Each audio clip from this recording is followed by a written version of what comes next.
Magandang araw po sa inyong lahat. Narito na po ang pinaka-latest nating update sa magiging lagyan ng panahon ngayong araw ng Linggo, ika-15 ng Pebrero, taong 2026. Kasalukuyan nga po patuloy pa rin ang pag-iral ng mga weather system sa loob ng ating bansa na kung saan nariyan pa rin ang hangin amihan na siyang nakakaapekto dito sa may silang bahagi ng ating bansa. Na siyang inaasahan natin na magdudulot ng maulap na paporin at mga kalat-kalat na pag-ulan lalong-lalo na dito sa may area ng Aurora, Quezon, na kung saan pinag-iingat po natin ang ating mga kababayan lalong-lalo na doon sa mga may mababang lugar at sa mabubundok lugar dahil po sa mga posibleng pagbaha sa mga bababang lugar at pagguho naman sa mga mabundok na lugar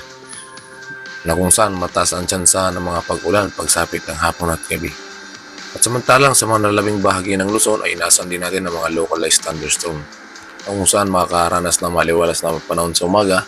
na sinasamahan ng maulap na papuring pagsapit ng hapon at gabi. Kaya lubos po natin pinag-iingat ang ating mga kababayan dahil sa mga epekto ng mga weather system na umiiral sa ating bansa. At para naman sa magiging lagay ng panahon dito sa Visayas ay inaasahan din natin ang maulap na papuring dito sa may silang bahagi pa rin ng Visayas, lalong-lalo na dito sa may Eastern Samar, Northern Samar, kung saan amihan pa rin ang siyang nakaka-apekto dito sa may silang bahagi ng Visayas. At sa mga nalalabing bahagi ng Visayas, inaasahan din po natin ng mga localized thunderstorm na siyang nagdudulot ng bahagyang maulap na papurin pagsapit ng hapon at gabi.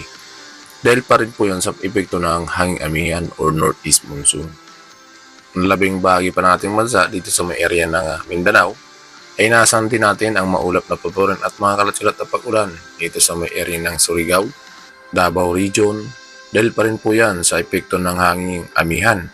na associated dito sa shear line na kung saan makikita nga po natin sa pinaka-satellite image rin natin na bagya nga pong nasa baba na po ang shear line, yung banggaan ng malamig na panahon at yung mainit na panahon na kung saan hanging amihan ang siyang malamig na panahon at easterlies naman yung mainit na panahon. So ito po yung makikita nga po natin ng mga thunderstorm dito sa may southern portion ng Mindanao na siyang nagdudulot ng mga localized thunderstorm lalong-lalo na dito sa nabanggit na lugar dito sa area ng Davao Region at Caraga Region sa may silangan na kung saan mataas ang mga tsansa ng mga pag-ulan pagsapit ng hapon at gabi. At sa mga labing bahagi pa ng Mindanao, inasan din natin ang mga localized thunderstorm na epekto nitong shear line at amihan. Samantala, dito sa area ng Tawi-Tawi, Sulu, Basilan ay inaasahan din natin ang mga pag-ulan na dulot itong shear line dahil nga po yun sa mga tinatawag nating localized thunderstorm. Samantala, para naman sa maging lagay ng panahon dito sa Palawan, inaasahan din natin ang mga localized thunderstorm dahil pa rin yan sa mga epekto ng weather system natin na siyang associated dito sa amihan at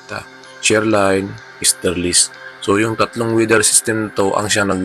dudulot ng mga localized thunderstorm dito sa may southern portion ng ating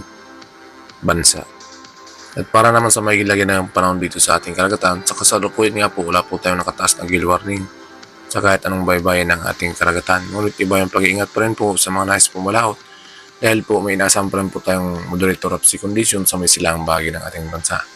na kung saan may inaasahan tayo na maabot sa 1.5 hanggang 2 metro ang taas ng mga pag-alon na siyang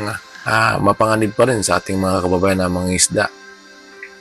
na lalo na doon sa may mga maliliit na sasakyang pandagat.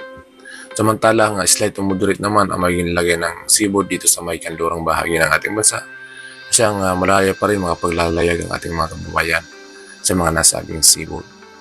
At yan nga po ang pinakalitis nating update sa magiging lagay ng ating panahon ngayong araw ng Linggo, ika-15 ng Pebrero taong 2026. Ingat po tayong lahat and God bless us all guys.